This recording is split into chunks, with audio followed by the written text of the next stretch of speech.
जब गाजा में बम फट रहे थे, जब गाजा पर बंकर बस्टर गिर रहे थे। इसी दौरान 24 घंटे के भीतर ही इजराइल ईरान के बीच बहुत बड़ा उलटफेर हो गया।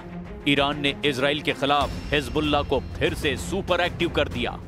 हसन नसरल्लाह की बरसी पर ईरान के राष्ट्रीय सुरक्षा परिषद के सचिव अली लारिजानी पहुंच गए लेबनान। लारिजानी ने बेरूत पहुंचकर साबित कर दिया कि ईरान हिजबुल्लाह के साथ खड़ा है।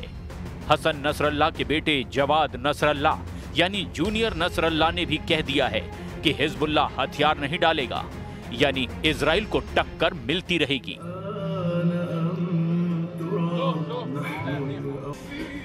ये है लेबनान की राजधानी बेरूत। बेरूत में दक्षिण का ये इलाका हिजबुल्लाह का गढ़ कहा जाता है।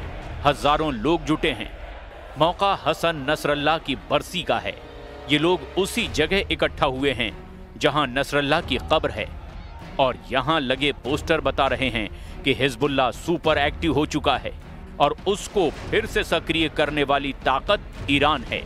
नसरल्लाह की बरसी पर हिजबुल्लाह के मौजूदा चीफ नईम कासिम का वीडियो संदेश दिखाया गया। ने साफ साफ कह दिया कि हिजबुल्लाह जंग के लिए तैयार है।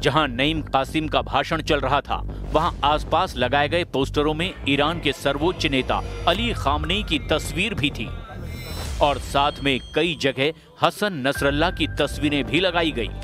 ये वीडियो देखकर नेतन्याहू की फिक्र बढ़ गई है, क्योंकि नईम कासिम ने कह दिया है कि हिजबुल्लाह के लड़ाके हथियार नहीं डालेंगे। इस युद्ध में वो कुर्बानी देने से पीछे नहीं हटेंगे।